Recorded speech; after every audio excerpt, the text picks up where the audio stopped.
할렐루야. 3월 26일 아까베 시간이 돌아왔습니다. 오늘은 레위기 15장 1절에서부터 18절까지의 말씀으로 함께 은혜 나누시겠습니다. 레위기 15장은 유출병에 대한 이야기를 서술하고 있습니다. 레위기 14장까지는 나병에 대한 이야기와 집안에서 일어날 수 있는 곰팡이들, 곧 누룩들을 어떻게 제거하며 정결을 유지할 것인가에 대한 외부적인 이야기였으며, 이제 15장은 남성과 여성으로 나누어서 각 몸에 대한 성적인 정결을 이야기합니다. 오늘 본문인 18절까지는 남성의 유출 이야기이고, 그리고 19절부터 15장의 마지막 절인 33절까지는 여성의 월경에 대한 이야기입니다.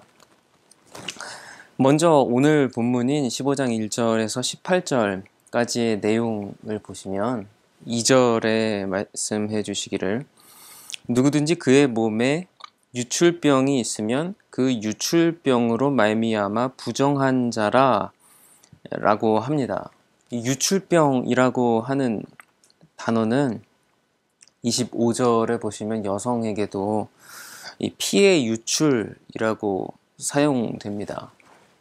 남성에게는 피의 유출이라고 나오지 않고 그의 몸의 유출병이라고 가장 처음 소개했고, 여성을 언급할 때는 피의 유출, 곧 월경을 이야기합니다.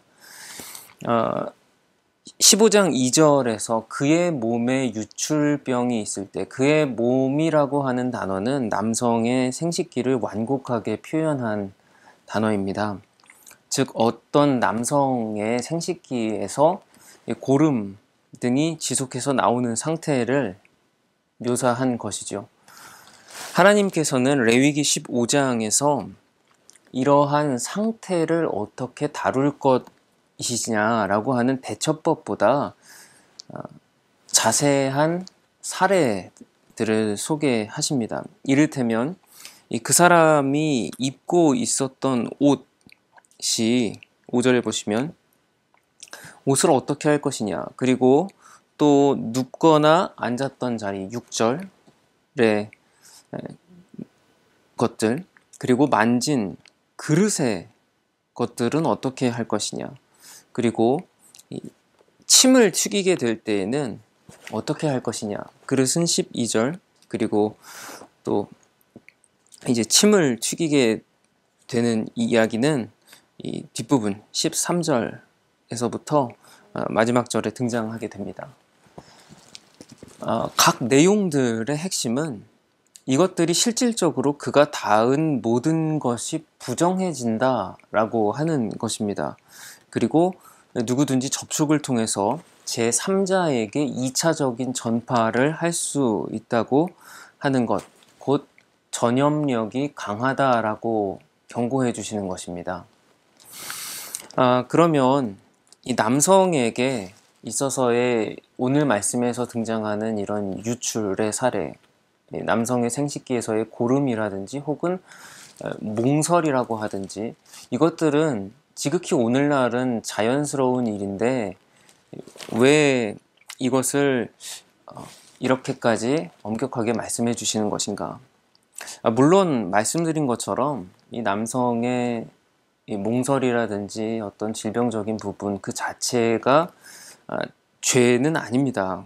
그러나 당시로서는 이 별도의 정결 의식을 치르지 않고 단지 이 위생적인 차원에서 물로 몸을 씻으라고 권면을 해주시는 것입니다.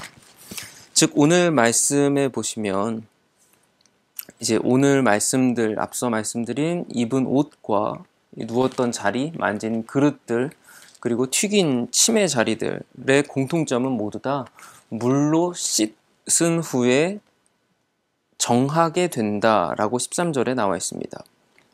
제가 읽어보겠습니다. 유출병이 있는 자는 그의 유출이 깨끗해지거든 그가 정결하게 되기 위하여 이레를 센 후에 옷을 빨고 흐르는 물에 그의 몸을 씻을 것이라.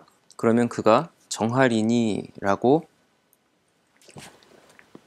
말씀하십니다. 곧 이 말씀이 이 남성에게 있어서 유출로 인해서 정결해지기 위하여 몸을 씻는 것이 중요하다라고 하고, 오늘은 다 볼 수 없지만 이 19절부터 마지막 절까지는 여성에 대해서 여성이 이 피로 인해서 유출하게 될 경우에 역시 씻은 후에 그리고 이 정함을 입을 수 있다라고 말씀을 해주십니다. 즉 오늘날로 오늘 말씀을 적용해 본다면 이 당시로서는 이 결혼 관계 안에서의 성관계는 당연한 것이며 또 그것도 좋은 것이지만 전쟁이라든지 혹은 예배 같이 위급한 상황이나 혹은 정결하고 진지한 상황 속에서는 성적인 활동을 절제할 수 있는 것도 내포하고 있습니다.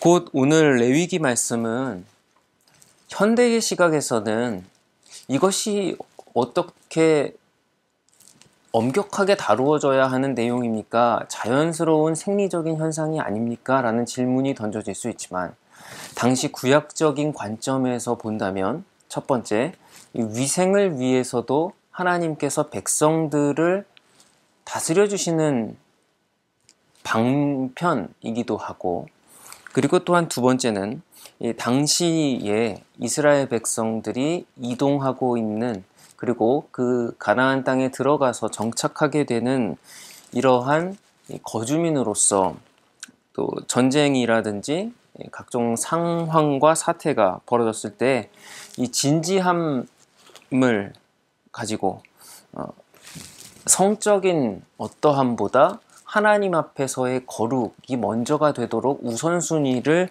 다스려 주는 말씀이 된다는 것입니다. 이제 오늘 말씀을 우리 시대의 차원에서 적용해보고 마치고자 합니다. 하나님께서는 남성과 여성의 두 가지 성을 세우셨으며 각 성에게 남성으로서 어떻게 몸을 살펴야 하는지 15장 처음부터 중반절까지 설명해 주셨고, 또한 여성에게 중반절부터 마지막 절까지 깨끗한 상태를 유지하는 것에 대해서 교훈해 주십니다. 오늘날 세상 사람들은 내 몸은 내가 사용하는 건데 뭐 어때? 라고 하는 그런 사고들이 만연해 있습니다. 하지만 우리는 우리의 몸도 하나님의 뜻에 맞게 사용할 수 있어야 하는 줄로 믿음으로 고백합니다. 하나님은 우리에게 아름다운 성을 선물로 주셨기 때문입니다. 우리의 성은 하나님께로부터 온 선물이기에 하나님의 말씀에 맞는 사용법을 찾아야 하는 것입니다. 그것이 우리 다음 세대들, 청소년들을 비롯한 모든 아이들에게 전해져야 하는 귀한 가르침입니다. 또한 우리 장년들에게도 마찬가지입니다. 성인이 되고서도 오늘날은 성관계의 개념이 드라마나 영화에서도 보면 서로가 합의한 상대와 관계를 가지는 것이 윤리적인 것이라고 여겨지지만 하나님의 말씀 안에서는 오직 배우자와의 관계 안에서만 아름다울 수 있는 것이 성입니다. 이 때문에 이 시대의 성관념이 아니라 말씀 안에서의 하나님께서 주신 그 기준을 삼을 수 있도록 우리 어른들부터 자신을 가꾸어야 하겠습니다. 이제 말씀을 정리해 보겠습니다. 하나님께서는 우리에게 성을 주셨고 그것을 아름답게 사용하라고 하시고 또한 몸도 청결하게 유지하라고 말씀해 주십니다. 사랑하는 성도 여러분들, 하나님께서 주신 이 성을 통하여 하나님은 가정을 세우기도 하시고 또한 자녀들을 주시기도 하시며 또 이 사회를 구성해 나가십니다. 그것을 우리는 율법의 무거운 것으로만 여길 것이 아니라 하나님께서 주신 선물로서 하나님 뜻에 맞게 감사하며 또 이것을 어떻게 하나님께 드려야 하는지 고민해보고 다음 세대에 훈육할 수 있는 우리가 되어야겠습니다. 하나님께서 지혜를 주시기를 축복합니다. 함께 기도하겠습니다. 하나님 아버지, 오늘 레위기 15장 말씀을 통하여 유출병이 일어나는 남녀에 대한 내용을 교훈해 주셨습니다. 하나님께서는 저희에게 위생과 또한 성을 선물로 주셨습니다. 그런데 오늘날은 하나님의 관점이 아니라 이 세상에서 자신이 원하는 대로의 성관념을 가지고 사는 모습들이 많습니다. 저희 다음 세대에게, 저희 자녀들에게, 또한 저희 자신에게 하나님의 뜻에 맞는 성을 누릴 수 있도록 가르치며 또한 인도함을 받아야 할 텐데, 하나님, 저희가 먼저 이 시대에 물들지 않으며 거룩하게 구별될 수 있도록, 그리고 하나님의 지혜로운 지도를 받을 수 있도록 성령 충만하게 하여 주시옵소서. 예수님 이름으로 기도드립니다. 아멘. 오늘 하루도 말씀으로 승리하십시오. 감사합니다.